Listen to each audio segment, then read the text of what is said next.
Hi everyone. Today I'm going to talk about what to look at when you are looking at how the category growth is being planned.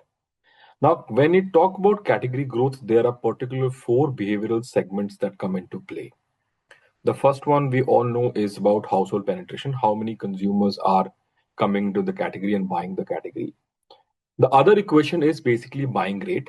Now, buying rate is a function of three different components. The first one is frequency of purchase.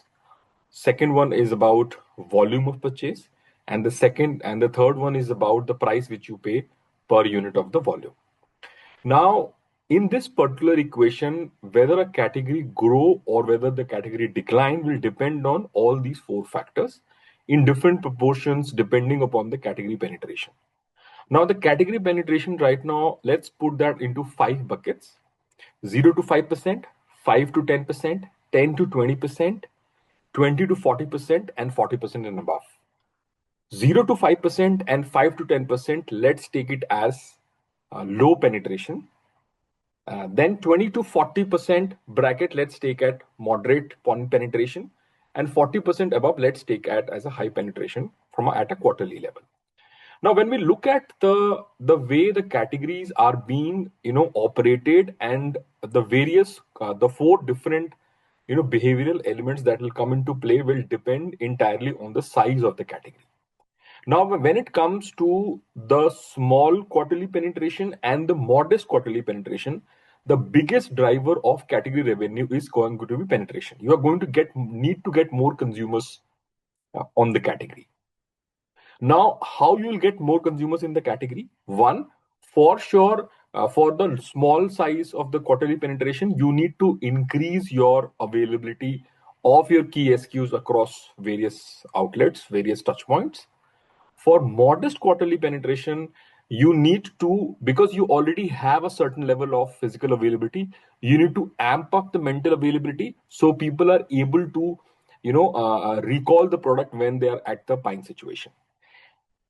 Now, talking about the high penetration categories, which is more than 40% of the quarterly penetration, what the data suggests is that out of the four variables, the greatest positive correlation of the growth of fast moving categories is on the fourth component, which is price per volume, which means that for a largely penetrated categories, the category revenue growth is going to come by increasing the average ticket size of the volume. Basically, it also means that for a large category penetration is already high. You technically cannot increase the frequency a lot. And of course, you cannot ask people to suddenly increase the volumes to a very large level. Hence, the biggest driver for a large penetrated category is going to come from volume, the price per volume. What we also see that mostly when the categories are small and moderately penetrated, we see a lot of fluctuation in the growth category volume.